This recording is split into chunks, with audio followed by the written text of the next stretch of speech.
Hari ini Iya. kita melanjutkan pelajaran yang tadi tentang jalan keselamatan.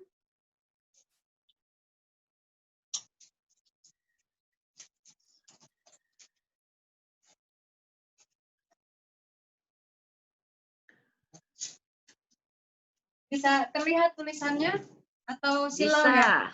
Enggak, Bisa ya? cukup jelas. Jelas. Bisa lihat. Jelas Kak Debi, jelas. Ya, terima kasih Kak Frida, Bu Frida.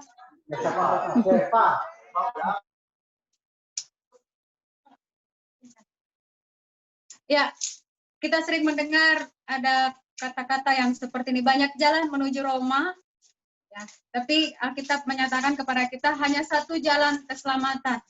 Dan Yohanes 14 ayat 6 mengatakan hanya melalui Yesus kita dapat sampai kepada Bapa. Kemudian kalau kita membaca dalam Kisah Para Rasul 4 ayat 12, di situ dikatakan tidak ada nama lain yang melaluinya manusia dapat memperoleh keselamatan. Hanya satu-satunya cara, hanya satu nama, hanya satu jalan, yaitu melalui Yesus. Nah, pertanyaannya, mengapa harus melalui Yesus? Mengapa harus melalui Yesus? Dan hanya melalui Yesus kita dapat sampai kepada Bapa. Kita dapat memperoleh hidup yang kekal itu. Jawabannya adalah karena Yesus adalah Kristus. Jawabannya karena Yesus adalah Kristus. Nah, bagaimana kita dapat menyampaikan kepada orang bahwa mereka memerlukan Yesus yang adalah Kristus. Mereka memerlukan Kristus dalam hidup mereka. Kita ke bagian yang pertama.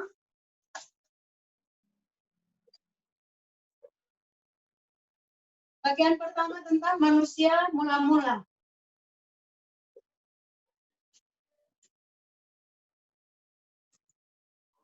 Alkitab mengatakan kepada kita bahwa Allah menciptakan manusia.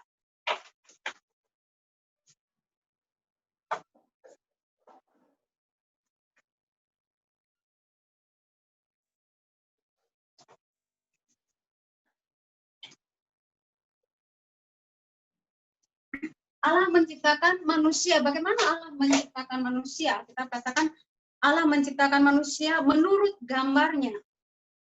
Kalau kita melihat dalam Yohanes 4 ayat 24, di situ, di dalam ayat itu mengungkapkan kepada kita bahwa Allah itu adalah roh. Allah yang adalah roh menciptakan manusia menurut gambarnya. Kejadian pasal 1 ayat 27. Boleh kita kerjakan, jawab oleh kita. Gambar Allah. Apa yang dimaksudkan dengan gambar Allah?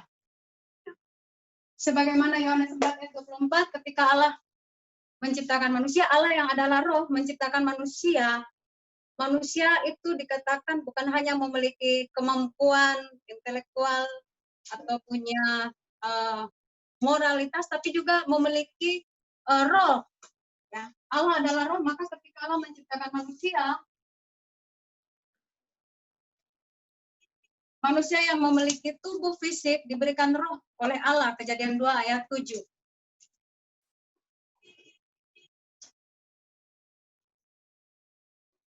Manusia disebut sebagai makhluk rohani. Manusia diciptakan oleh Allah menurut gambar Allah, diberikan roh oleh Allah. Tujuannya apa? Allah adalah roh dan manusia disebut sebagai makhluk rohani. Kenapa manusia diciptakan oleh Allah dan Allah memberikan roh kepada manusia? Tujuannya adalah supaya manusia bisa berkomunikasi dengan Allah, supaya manusia memiliki hubungan dengan Allah, supaya manusia ada dalam persekutuan dengan Allah. Itu sebabnya manusia diciptakan oleh Allah bukan hanya memiliki tubuh fisik, tetapi juga memiliki roh, supaya manusia bisa berhubungan dengan Allah. Dan manusia yang diciptakan oleh Allah, diberkati oleh Tuhan Allah, Kejadian 1 ayat 28. Manusia diberikan otoritas oleh Allah untuk menguasai segala sesuatu yang telah Allah diciptakan, Kejadian 1 ayat 28. Manusia sebagai wakil Allah untuk menguasai segala yang telah Allah ciptakan. Kita bisa lihat dalam Kejadian 1 ayat 28 dan juga dalam Mazmur 8 ayat 4 sampai 8. Atau di Alkitab kita 4 ayat 5 sampai 9.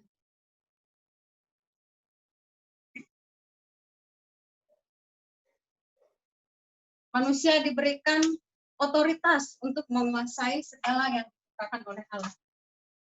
Di sini kita bisa melihat bahwa manusia itu begitu istimewa, manusia itu diciptakan dengan cara yang spesial. Itu yang Tuhan buat untuk manusia. Kemudian kita lihat dalam Kejadian 2 ayat 17.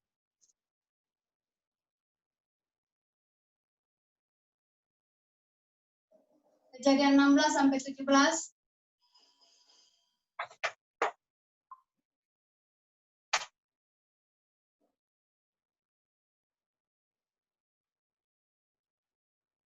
Kejadian 2 ayat 16 sampai 17, Tuhan memberikan perintah kepada manusia, semua pohon dalam taman ini boleh kamu makan buahnya dengan bebas, tetapi ada pohon yang di tengah taman kamu tidak boleh makan. Ketika kamu makan, maka kamu pasti mati. Tidak dikatakan akan mati, tetapi kamu pasti mati. Kejadian 2 ayat 16 sampai 17 ini berbicara tentang apa? Berbicara tentang satu perjanjian yang mengatur hubungan yang benar antara Allah dan manusia.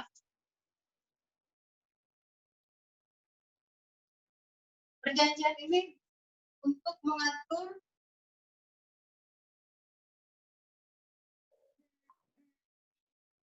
hubungan yang benar. Bukan sekadar hubungan yang baik, tetapi hubungan yang benar antara Allah dan manusia.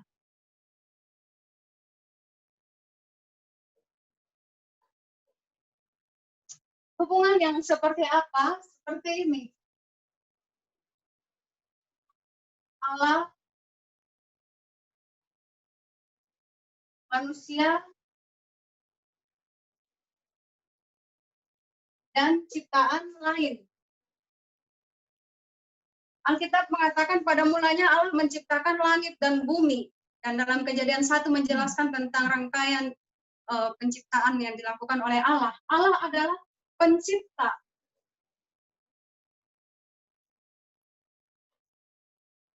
Dan manusia adalah salah satu dari ciptaan Allah.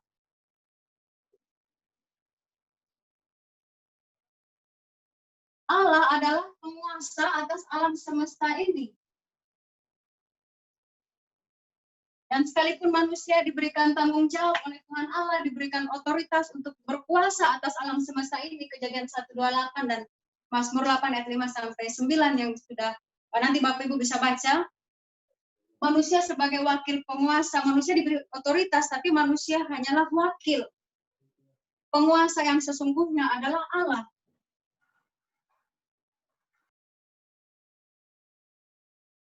Wakil penguasa.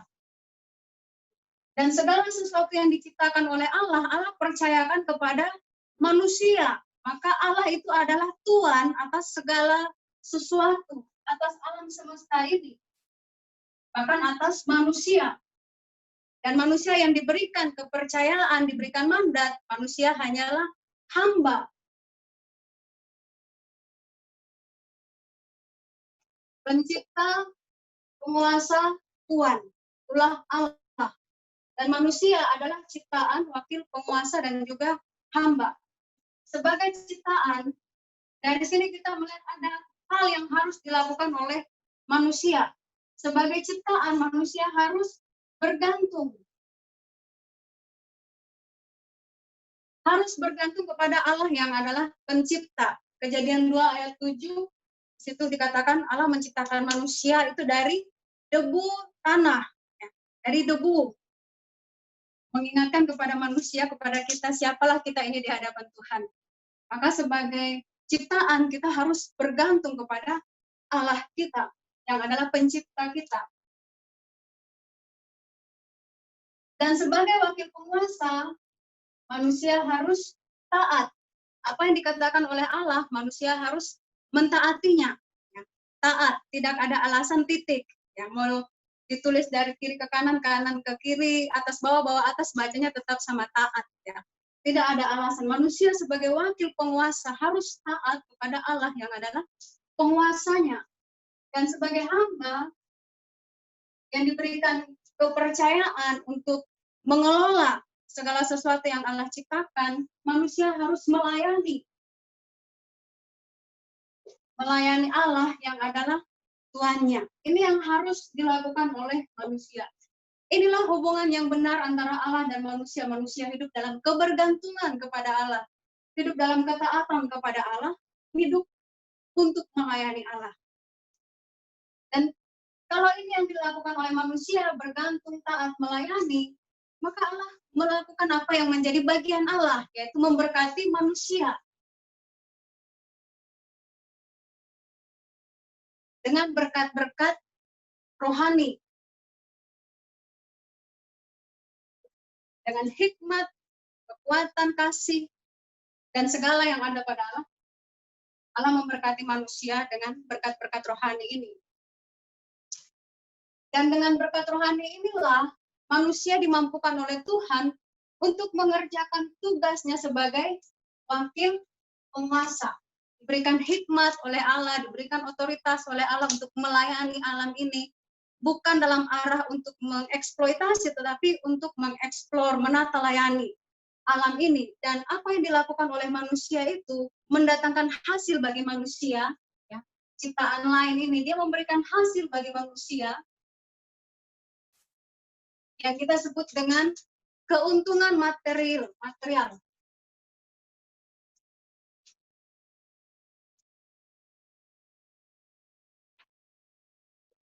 Keuntungan material bagi kehidupan manusia, bagi keperluan manusia.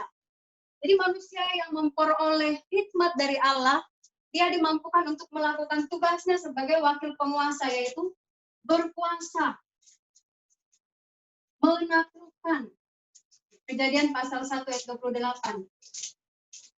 Bukan dalam arah untuk mengeksploitasi, tetapi untuk mengeksplor, untuk menata layani. Dan apa yang dilakukannya itu mendatangkan hasil bagi keperluan manusia, bagi manfaat, memberikan manfaat bagi manusia. Maka kalau kita melihat dari hal ini, Kejadian 2 ayat 16 sampai 17, kita melihat di bagian yang pertama ini ketika Allah menciptakan manusia dengan cara yang spesial, maka sebenarnya Tuhan tidak merancangkan manusia untuk hidup dalam penderitaan. Allah tidak merancangkan manusia untuk hidup dalam masalah dan sebagainya. Dan dari sini pun, dari hubungan yang benar ini pun kita dapat melihat bahwa yang Tuhan kehendaki dari manusia adalah hidup manusia yang hanya dan harus berpusat kepada Allah saja.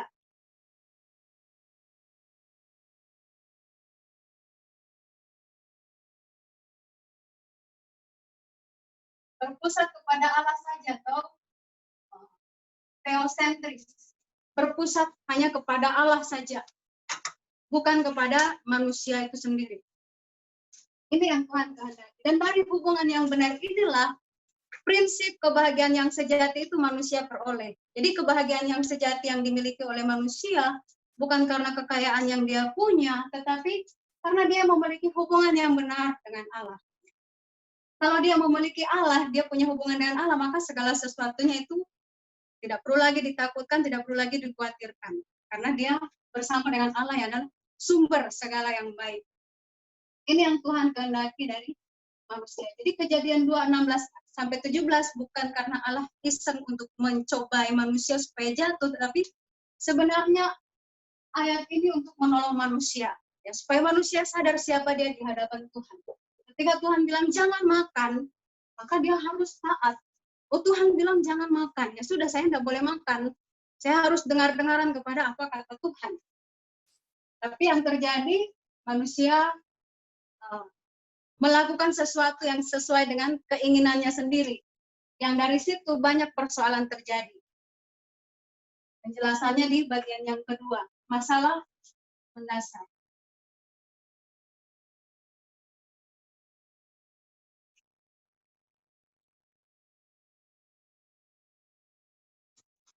Masalah mendasar manusia.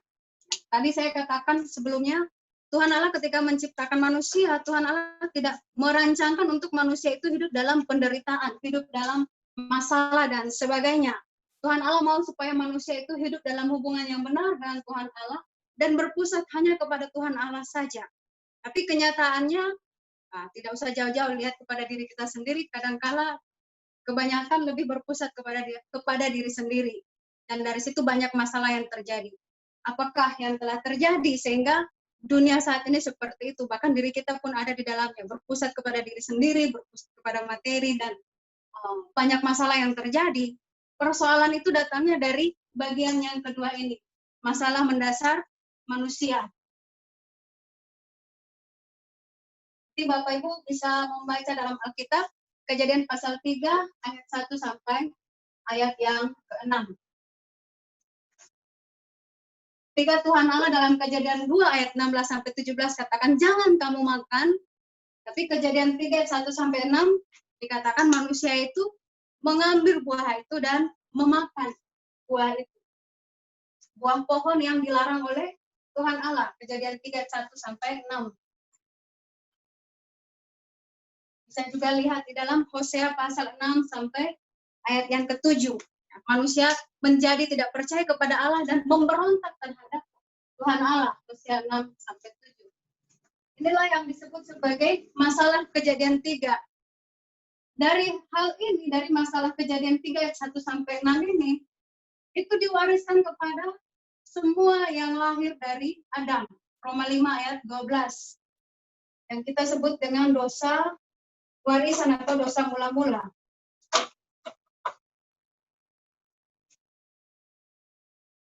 Jadi semua manusia yang lahir setelah Adam lahir dengan membawa dosa mula-mula di dalam dirinya. Masalah mendasar itu dimiliki oleh semua yang berasal dari keturunan Adam. Roma 5 ayat 12. Apa yang diwariskan kepada anak cucu selanjutnya? Yang pertama, masalah setan.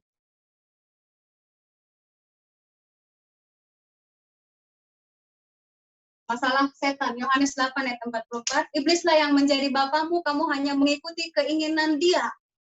Kejadian 3 ayat 1 sampai 6, iblis datang dan katakan kepada manusia, kamu makan saja. Kalau kamu makan, kamu akan menjadi seperti Allah. Tahu yang baik, tahu yang jahat. Menjadi seperti Allah. Itulah godaan setan bagi manusia. Ini masalah mendasar manusia yang pertama, masalah setan.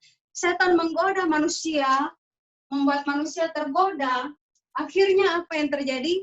Manusia memberontak terhadap Tuhan Allah, tidak lagi hidup sesuai dengan apa yang ditetapkan oleh Tuhan Allah, tidak lagi tepat sasaran seperti kehendak Allah baginya. Itulah dosa. Setan menggoda manusia, membuat manusia berdosa. Dan Roma pasal 3 ayat 23. Roma 3 ayat 23 katakan tidak ada seorang pun yang tidak berdosa. Semua manusia berdosa dan telah kehilangan kemuliaan Allah. Dan ayat 10 katakan tidak ada yang tidak berdosa. Dan keberdosaan inilah yang membuat manusia akhirnya terpisah dari Tuhan Allah.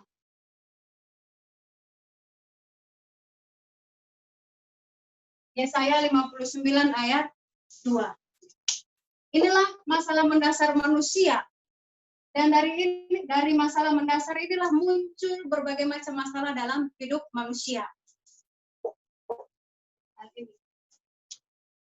Dan karena masalah mendasar inilah, maka hubungan yang tadinya dengan Allah itu hubungan yang baik, ada dalam persekutuan yang baik dengan Tuhan Allah, tapi oleh karena masalah mendasar inilah, hubungan yang tadinya baik itu menjadi terpisah, terputus.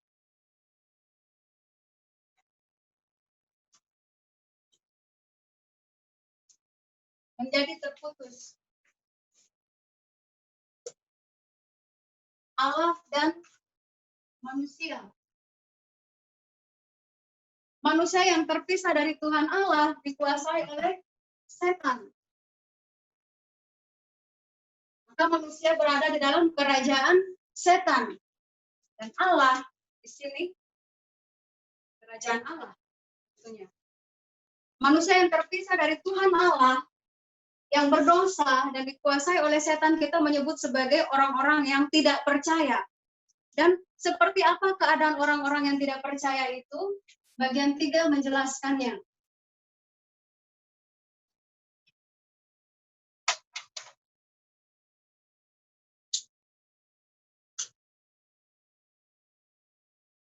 Keadaan orang yang tidak percaya. Yang pertama adalah Yohanes 8 ayat 44. Status mereka sebagai anak-anak iblis.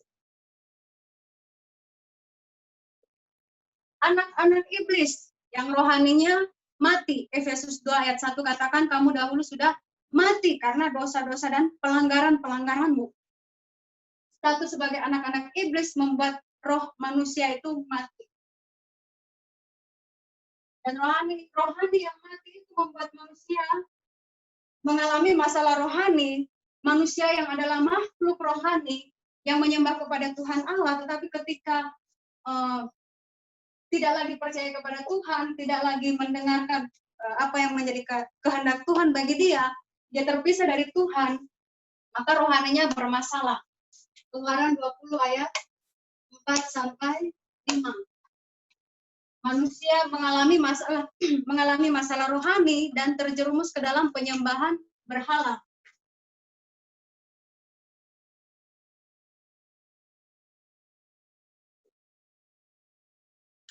Terjerumus ke dalam penyembahan berhala. Berhala itu banyak. Diri kita sendiri pun dapat menjadi berhala. Segala sesuatu yang membuat kita tidak lagi fokus kepada Tuhan itu dapat menjadi berhala. Bahkan kita bisa melihat banyak orang walaupun ke gereja mengalami masalah rohani juga.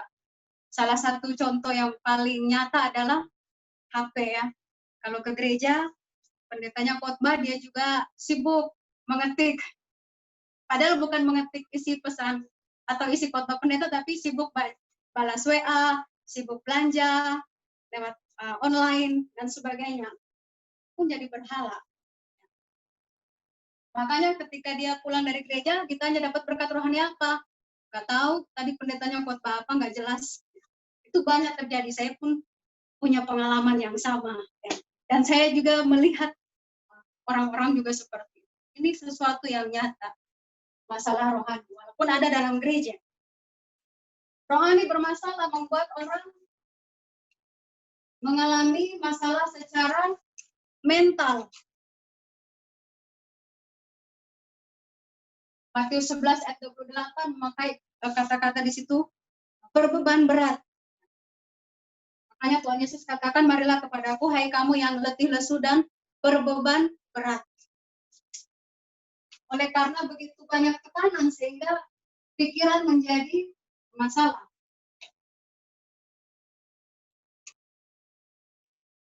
Masalah mental. Walaupun pergi ke gereja, walaupun berdoa, baca Alkitab, tapi tetap khawatir, tetap takut. Ini pun bisa dikategorikan di sini masalah mental. Bisa sampai kecanduan, terobsesi dengan sesuatu hal yang lain. Itu pun masalah mental. Ya. Di kampus tempat saya kuliah, karena itu kampus umum, jadi saya baru melihat, wah ternyata seperti ini ya. Kalau di kampus dulu, di sekolah teologi kan dosen mengajar ya, mahasiswanya dengar. Ini enggak, dosennya mengajar, teman-teman sibuk utak-atik HP, lihat kiri kanan, lagi sibuk main, ya, games, kecanduan games. Itu yang terjadi, masalah mental. Ketakutan, kecanduan, khawatir, dan sebagainya. Mental bermasalah itu pun berdampak kepada fisik.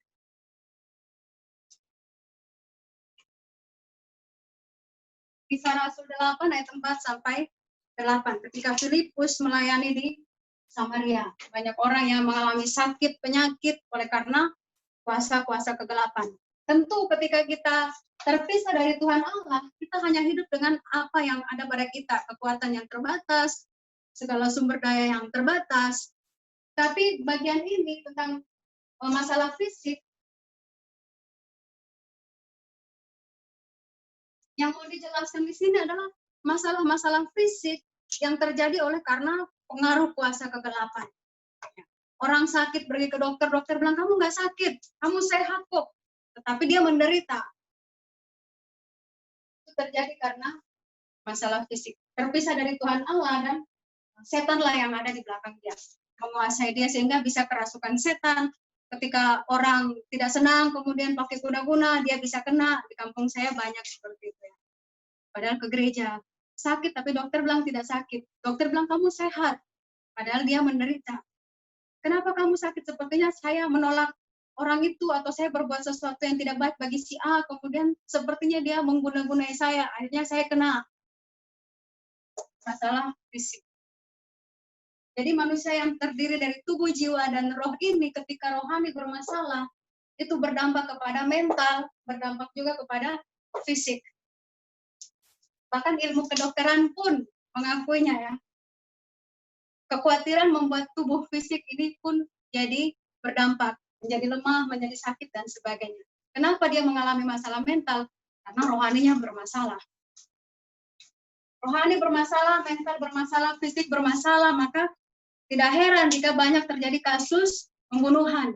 Kalau dia tidak bunuh orang lain, dia bunuh dirinya sendiri. Padahal tanpa disadari, mati itu pun, kalau mati bukan sesuai dengan waktu Tuhan, itu bukan jalan keluar dari masalah. Justru mendatangkan masalah.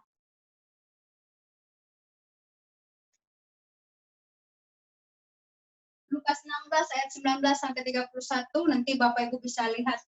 Di situ cerita tentang Lazarus dan orang kaya.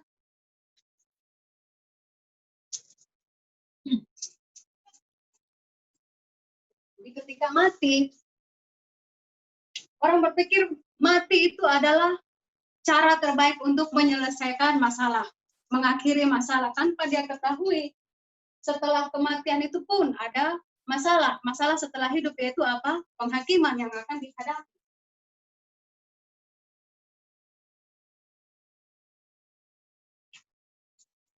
Masalah setelah kehidupan itu penghakiman.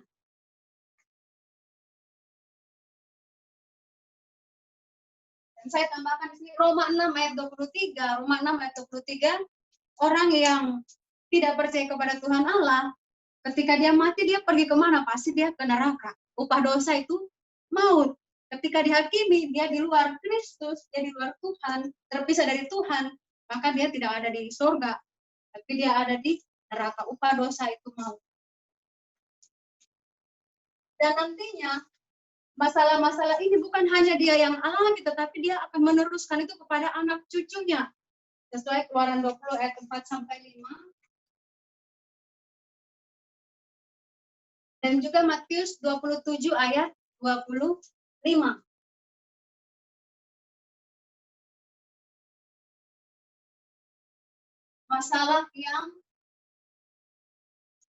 Masalah yang diwariskan ya. Jadi kalau kayak biskuit Roma itu kan dari generasi ke generasi ya. Kita yang belajar bagian ini, oh ternyata bukan cuma dari generasi ke generasi biskuit Roma itu diwariskan, tapi masalah pun diwariskan dari generasi ke generasi. Masalah apa? Masalah mendasar ini. Keterpisahan, keperdosaan, dan keberadaan kita yang dikuasai oleh setan, kita wariskan kepada anak cucu. Maka ketika anak itu lahir, dia bukan hanya mewarisi kemiripan mama papanya, dia bukan hanya mewarisi bakat dari orang tuanya, tapi dia mewarisi masalah-masalah rohani ini. Bahkan hal-hal buruk yang dimiliki orang tua pun diwariskan kepada anaknya, ya kan? Masalah mendasar ini diwariskan kepada anak cucunya. Kalau tidak diputuskan itu akan terus-menerus ya, diwariskan. Maka manusia menyadari keadaannya yang dalam penderitaan seperti ini, apa yang dia lakukan? Ini yang dilakukan oleh manusia. Metode manusia. Pertama, manusia berusaha dengan cara apa? Beragama.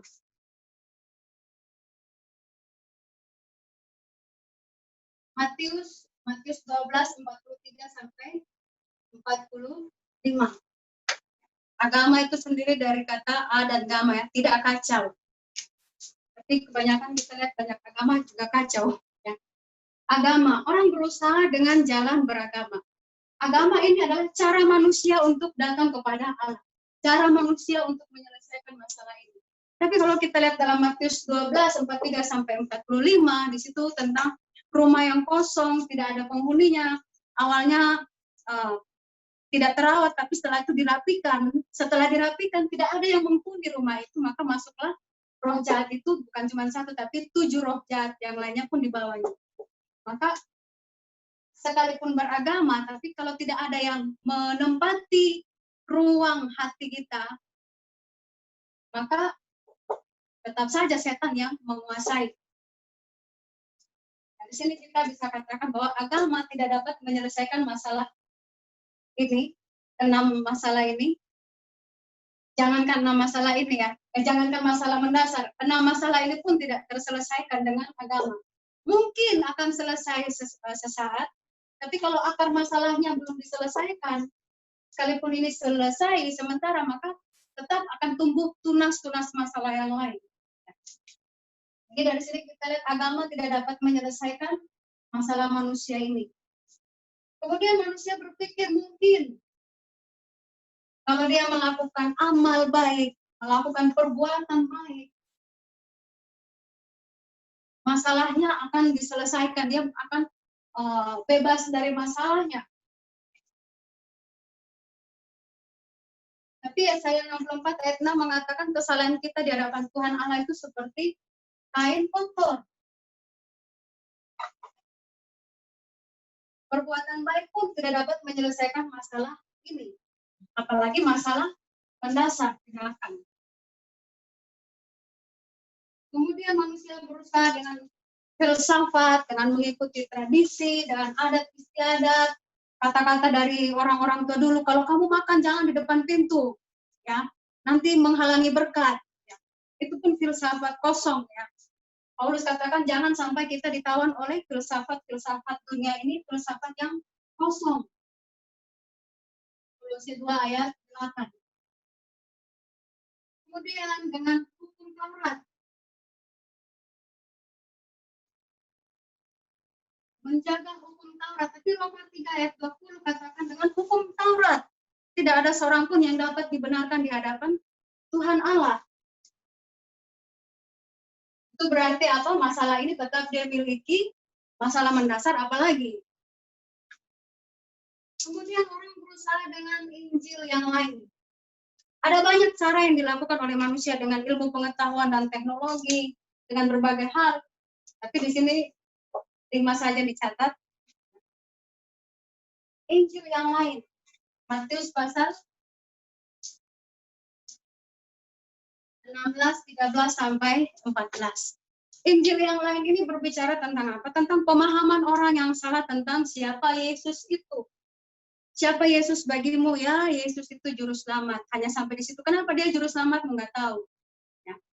Orang lain di luar agama Kristen pun bisa mengatakan Buddha itu yang menyelamatkan saya, atau sesembahan saya yang lain yang menyelamatkan saya.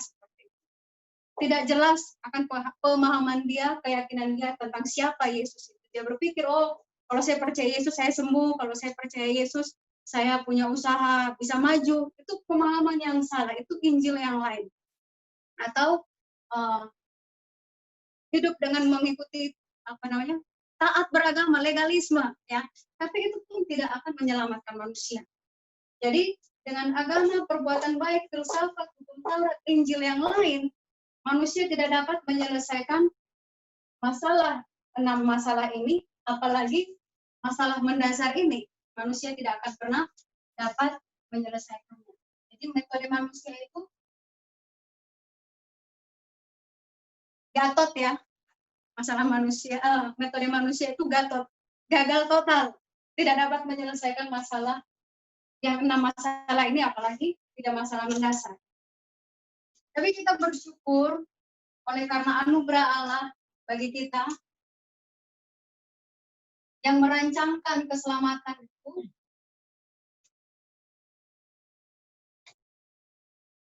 Maka keselamatan itu murni datangnya dari Tuhan Allah. Manusia beragama menunjukkan tentang upaya manusia untuk keluar dari masalah ini. Tetapi dengan cara manusia tidak dapat menyelesaikannya. Manusia memerlukan pertolongan dari Tuhan Allah. Maka keselamatan itu murni datang dari Tuhan Allah, menunjukkan tentang ketidakberdayaan manusia. Tentang ketidakberdayaan manusia. Kita bisa lihat dalam Yohanes pasal 3 ayat 16. Tentang kasih Allah yang begitu besar. Karena begitu besar kasih Allah akan dunia yang seperti ini. Dunia yang seperti apa? Dunia yang sudah terpisah, berdosa, dikuasai oleh setan, manusia yang ada di dalamnya, manusia yang memberontak. Ya. Tapi dikatakan dalam Yohanes 3 ayat 16, karena begitu besar kasih Allah akan dunia ini. Kasih Allah yang tanpa syarat. Yang kita sebut agape, kasih yang tanpa syarat. Kasih yang tanpa syarat itu didemonstrasikan di dalam Kristus Yesus di mana? Roma 5 ayat 8. Ketika kita masih berdosa, Kristus mati bagi kita.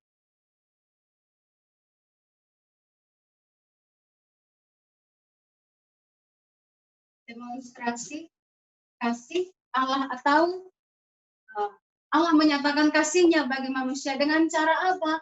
Kristus mati di kayu salib. Di sini kita melihat atau kita membaca di situ ada kata Kristus. Kristus mati bagi kita. Apa arti Kristus?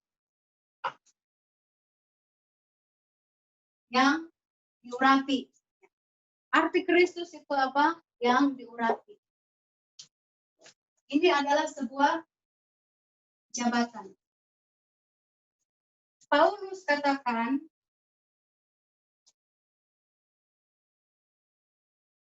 Kolose pasal 2 ayat 2 mengatakan bahwa Kristus itu adalah rahasia Allah.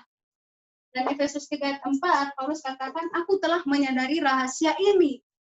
Apa rahasia Kristus? Rahasia Kristus yang pertama adalah Ibrani pasal 2 ayat 14 sampai 16. Kristus.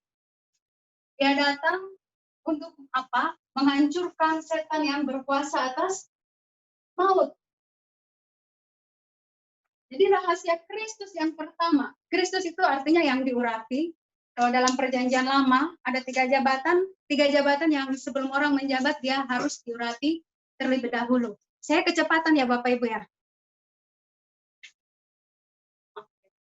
Jadi Kristus itu artinya yang diurapi. Ada 3 jabatan dalam perjanjian lama yang sebelum orang menjabat dia harus diurapi terlebih dahulu, yaitu nabi, imam, dan raja. Ya, nabi, imam, raja. Jadi di sini rahasia Kristus yang pertama, Ibrani 2 ayat 14 sampai 16, Kristus datang untuk apa? Untuk menghancurkan setan yang berkuasa atas maut. Jadi rahasia Kristus ini sebagai raja yang sejati untuk menghancurkan setan. Maka jabatan raja yang sejati ini, jabatan Kristus yang adalah raja yang sejati ini, menyelesaikan masalah setan. Datang untuk menghancurkan setan yang berkuasa atas maut. Raja yang sejati menghancurkan setan. Siapa yang bisa lawan setan? Tidak ada orang yang bisa melawan setan, bukan? Dengan kekuatan manusia. Maka untuk melawan setan diperlukan kuasa. Harus ada kuasa yang lebih besar daripada kuasa setan. Nah, dari jabatan nabi, imam, raja. Yang punya kuasa, punya otoritas itu jabatan apa? Jabatan raja.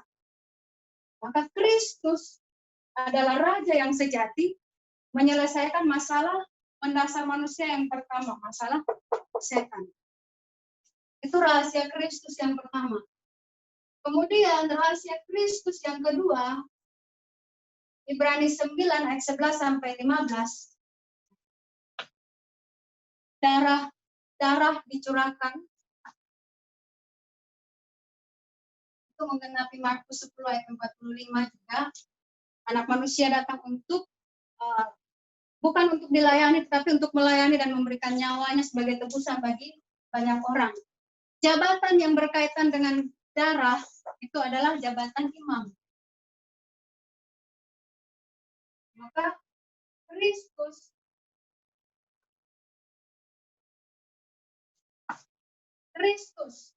imam yang sejati itu menyelesaikan masalah yang kedua. Kenapa? Dosa. Untuk menyelesaikan masalah dosa diperlukan darah. Di dalam darah ada nyawa. Dalam darah ada nyawa. Untuk menyelesaikan masalah dosa diperlukan darah. Dan jabatan apa yang berkaitan, bukan berkaitan, tapi selalu berhubungan dengan darah, jabatan imam. Maka Kristus, imam yang sejati, menyelesaikan masalah dosa. Kemudian Ibrani 10 ayat 19.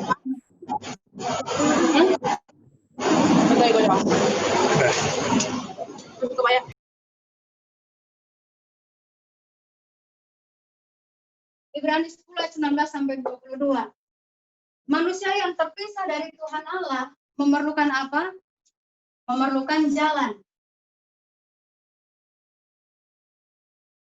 Jadi di sini manusia yang dikuasai setan, dia perlu kuasa. Untuk menyelesaikannya diperlukan jabatan raja. Manusia yang berdosa, dia memerlukan apa? Dia memerlukan darah. Dan jabatan imam berkaitan dengan darah. Dan manusia yang terpisah dari Tuhan, apa yang diperlukan? Yang diperlukan oleh manusia adalah jalan.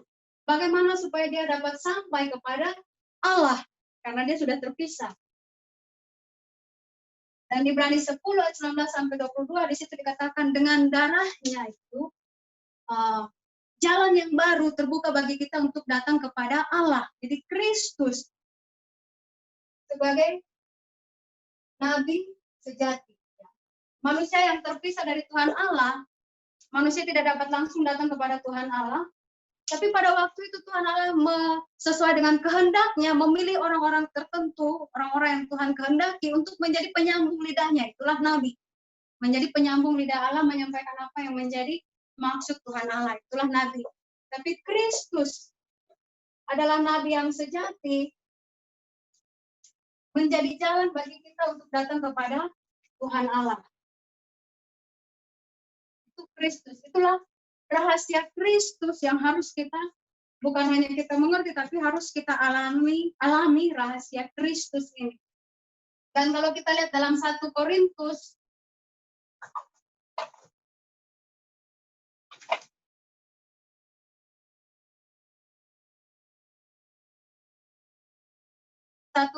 pasal 5 ayat 15 ayat 3 sampai 5 dikatakan bahwa Kristus itu sesuai dengan apa yang dikatakan oleh kitab suci. Dia harus mati, dia bangkit sesuai dengan kitab suci. Kata sesuai dengan kitab suci, itu berarti sudah dinubuatkan sebelumnya di dalam mana?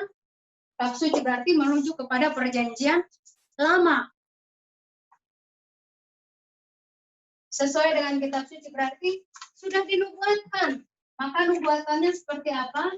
Dalam Kejadian, banyak nubuatan dalam perjanjian lama tentang Kristus, tapi beberapa ayat dicantumkan di sini. Kejadian 3 ayat 15 tentang keturunan perempuan. Kemudian Keluaran pasal 3 ayat 18. Keluaran 3 ayat 18 tentang darah. Mereka harus keluar untuk membawa persembahan darah. Kemudian dalam Yesaya pasal 7 ayat 14 tentang Immanuel. Jadi sesuai dengan kitab suci sudah dinubuatkan. Maka pertanyaannya adalah siapakah yang disebut sebagai Kristus?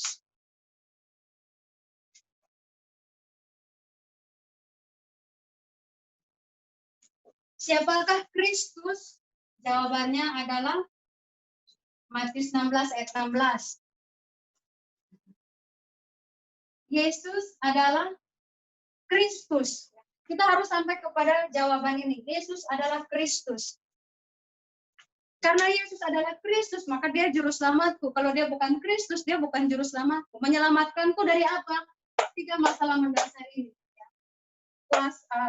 Setan, dosa, terpisah hanya dapat diselesaikan oleh Kristus. Kristuslah yang dijanjikan. Nah, siapa yang memegang jabatan Kristus? Jawabannya adalah Yesus. Maka Yesus itu adalah Kristus. Dulu saya berpikir Yesus Kristus itu, oh mungkin Kristus itu nama lengkapnya ya. Atau nama marganya. Yesus Kristus. Yesus adalah Kristus. Nabi yang sejati, imam sejati, raja yang sejati yang menyelesaikan 3 masalah mendasar. Kita harus sampai kepada jawaban ini. Maka kalau ditanya siapa Yesus bagimu? Oh, Yesus itu juru selamat. Ya, tidak salah sih, tetapi bukan seperti itu yang Tuhan kehendaki. Kita harus sampai kepada jawaban siapa Yesus bagimu? Bagi saya Yesus adalah Kristus. Karena Yesus adalah Kristus, maka dia adalah juru selamatku, dia adalah kekasih jiwaku, dia segalanya bagiku. Kenapa? Dia adalah Kristus. Kalau dia bukan Kristus, ya nggak usah kita percaya. Karena yang Alkitab janjikan, Kejadian 3:15 itu jelas ya, keturunan perempuan ini berbicara tentang Injil yang mula-mula, tentang Mesias yang akan datang, tentang Kristus. Nah, siapa yang memegang jabatan Kristus? Yesus. Yesus adalah Kristus. Apa yang menjadi bukti bahwa Yesus adalah Kristus? Kelahirannya. Matius 1 ayat 18 sampai ayat 23. Kelahirannya membuktikan dia adalah Kristus. Menggenapi Kejadian 3 ayat 15. Keturunan perempuan ini. Kemudian kita bisa lihat juga dalam Yohanes.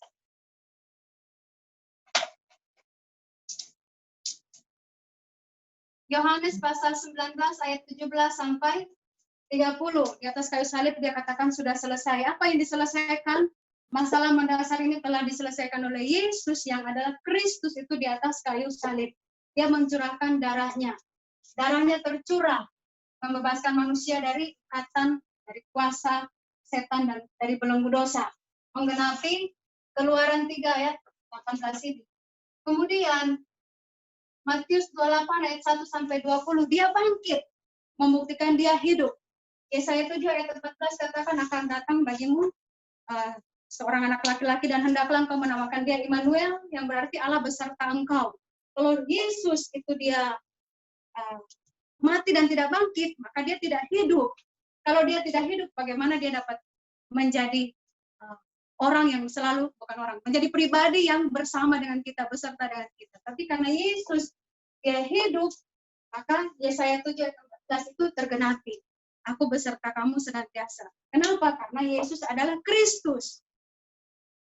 Kalau Yesus bukan Kristus, tentu hal ini tidak akan terselesaikan. Masalah ini tidak akan terselesaikan.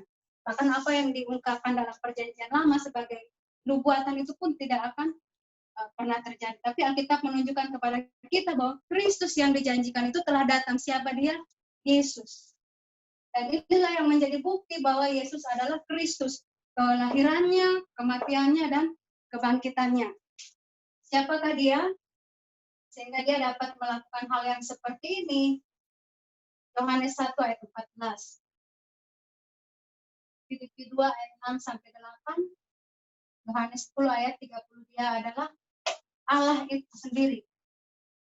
Itu sebabnya Kisah Rasul 4 ayat 12 tidak ada nama lain yang diberikan kepada manusia yang melaluinya manusia dapat diselamatkan. Jadi inilah keselamatan yang dikerjakan oleh Allah dalam Kristus bagi kita. Bapak Ibu mau setuju tidak setuju, tapi ini yang dikatakan oleh Alkitab. Nah, bagaimana sehingga fakta ini menjadi milik kita? Inilah metode keselamatan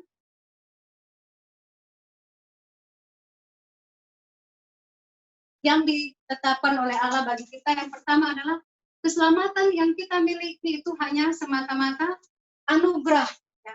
Dikatakan oleh sebab atau karena anugerah, oleh iman. Ya. Karena kasih karunia oleh iman. Bukan berarti, oh iman itu datangnya dari saya. Berarti ada tanggung jawab saya untuk keselamatan yang saya miliki. Tidak. Iman yang kita miliki itu pun datangnya dari siapa? Anugerah Allah bagi kita. Sehingga ketika mendengar Injil ini kita percaya. Yang mengerjakan siapa? Allah. Jadi murni keselamatan yang kita miliki itu adalah anugerah oleh iman dalam Kristus Yesus bagi kita. Nah, orang-orang yang menerima anugerah ini, ketika mendengar berita Injil ini, sesuai dengan jadwal waktu Tuhan bagi mereka, mereka menerima Yesus yang adalah Kristus itu di dalam hidup mereka. Setelah menerima Yesus yang adalah Kristus dalam hidup mereka, mereka memberi diri untuk dibaptis. Roma 6 ayat 3 sampai 11. Baptisan ini artinya apa? Kita ada dalam kesatuan bersama dengan Kristus, sebagaimana dia mati, dia bangkit, kita pun ada di dalamnya. Kristus yang mati, saya pun mati bagi dosa saya, mati bagi hidup lama saya, dan Kristus yang bangkit, saya pun ada di dalamnya, saya bangkit dengan hidup yang baru, sehingga di dalam Kristus saya adalah ciptaan yang baru. Jadi itu makna baptisan. Tanpa memahami makna baptisan, kita menerima baptisan itu sama aja numpang mandi, ya. Kemudian orang-orang yang menerima baptisan itu mendapatkan karunia.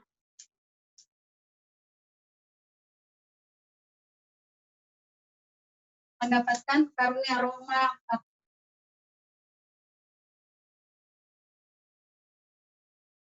diberi karunia.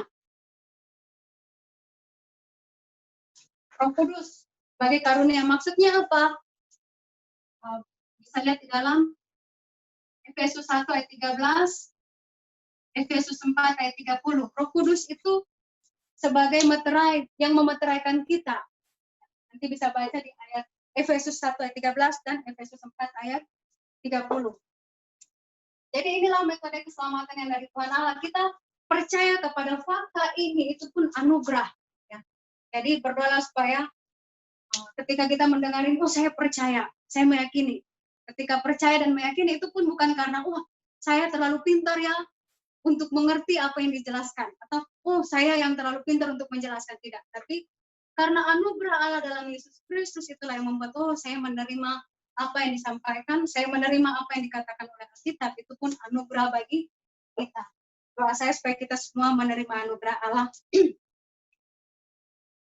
Dan orang-orang yang ada di dalam Kristus, yang menerima Kristus, Yesus sebagai Kristus dalam hidupnya, inilah yang dimiliki oleh dia. Tidak lagi disebut sebagai orang yang tidak percaya, tetapi disebut sebagai orang percaya. Orang percaya yang menerima berkat. Ada banyak berkat. Tapi paling tidak di sini mau jelaskan tentang dua hal. Yang pertama tentang status. 1 Korintus 2 ayat 12. Dulunya terpisah, roh Allah tidak ada di dalamnya. Tapi ketika dia menerima Yesus Kristus di dalam hidupnya, menerima Yesus sebagai Kristus, roh Allah itu diberikan kepadanya. Bahkan 1 Korintus pasal 3 ayat 16, Roh Kudus itu berdiam di dalam orang-orang yang percaya. Roh Kudus itu bukan hanya berdiam, tetapi juga membimbing. Seringkali, kenapa orang bilang, orang itu katanya udah percaya Yesus, kok hidupnya ngawur. Ya, tidak untuk menghakimi, tetapi bisa saja. Karena Roh Kudus itu berdiam dalam saya, jadi saya mendiamkan Roh Kudus. Tidak seperti itu. Tapi biarlah memberi diri untuk dibimbing oleh Roh Kudus. Kemudian, Roh Kudus yang di dalam kita, dia membimbing kita. tapi dia juga berkarya. Kisah Rasul 1 ayat 8. Kamu akan menjadi saksiku sampai ke ujung bumi. Itu status yang kita miliki. Dan status, bukan hanya status, tapi orang-orang yang percaya kepada Yesus Kristus juga memiliki otoritas. Yohanes 1 ayat 12. Lukas 10 ayat 19 diberi otoritas untuk mengusir setan. Bisa juga lihat dalam Markus 3 ayat 15. Kemudian Ibrani 1 ayat 14 menerima bantuan pertolongan dari malaikat. Malaikat itu bekerja bagi orang-orang yang ditentukan untuk diselamatkan. Menerima pelayanan malaikat. Itulah otoritas yang dimiliki oleh orang-orang percaya. Bahkan memiliki kita, orang-orang percaya, memiliki kewargaan sebagai warga kerajaan sorga yang menikmati berkat-berkat sorga. Jadi ketika Yesus yang adalah Kristus menyelesaikan 3 masalah mendasar ini, maka hubungan ini dipulihkan. Ya. Hubungan ini dipulihkan. Ada kebergantungan, ada ketaatan, ada melayani Tuhan. Kalau kita sampai saat ini kok belum bergantung kepada Tuhan, kok belum bisa taat, kok belum bisa melayani Tuhan, melayani diri sendiri, maka dipertanyakan Yesus yang seperti apa yang saya terima dalam diri. Karena apa? Yesus yang adalah Kristus itu ketika kita menerima Dia, masalah mendasar ini Dia sudah selesaikan, masalah keterpisahan itu sudah diselesaikan, hubungan yang benar itu sudah dipulihkan. Dan kita menerima berkat-berkat rohani, berkat-berkat kerajaan surga itu kita bisa menikmati. Status kita, latar belakang kita adalah latar belakang surga yang menikmati Allah, menikmati hubungan dengan Allah. Dan kemudian otoritas yang berikutnya adalah Matius 28 ayat 16 sampai 20. Diberi otoritas untuk menaklukkan, ya, menaklukkan dunia dengan apa? Dengan Injil. Injil itu apa? Yesus adalah Kristus, itulah Injil. Bukan yang lain. Yesus adalah Kristus, itulah Injil. Dengan Yesus yang adalah Kristus, kita menaklukkan dunia. Maka menjadi saksi Kristus, memberitakan Injil itu bukan beban, tapi itu adalah berkat bagi orang-orang yang menerima Yesus yang adalah Kristus di dalam hidupnya. Selain hal ini, ada 5 jaminan yang dimiliki oleh orang percaya. 5 jaminan yang pasti keselamatan, ya. 1 Yohanes pasal 5, 1 Yohanes 5 ayat 11 sampai 13, keselamatan itu sesuatu yang pasti bagi kita, bukan mudah-mudahan. Kemudian Yeremia 33 ayat 3, ada banyak ayat tapi ini yang dicantumkan di sini. Yeremia 33 ayat 3, jaminan jawaban doa. Kemudian jaminan Amsal pasal 3 ayat 5 sampai 6, bimbingan Roh Kudus, kita tidak dipimpin oleh pemikiran kita sendiri, oleh ide-ide dari diri kita sendiri, tapi kita dibimbing oleh Roh Kudus. Kemudian 1 Yohanes pasal 1 ayat 9, jaminan pengampunan dosa, segala dosa kita sudah diampuni ketika kita dengan atur keberdosaan melakukan hal-hal yang tidak sesuai. Kita katakan ketika kita datang di hadapan Tuhan, mengaku dosa kita, Dia Allah yang setia dan adil, yang mengampuni kita. Kemudian 1 Korintus pasal 10 ayat 13, jaminan kemenangan. Apapun yang terjadi bersama dengan Kristus Yesus, Allah yang beserta dengan kita, maka apapun yang terjadi, apapun masalah di sekitar kita, kita bisa menang atas hal-hal itu. Jadi inilah berkat yang dinikmati oleh orang-orang yang menerima Yesus yang adalah Kristus di dalam hidupnya. Itulah jalan keselamatan. Demikian penjelasan saya di sore hari ini. Tuhan Yesus memberkati kita semua. Amin.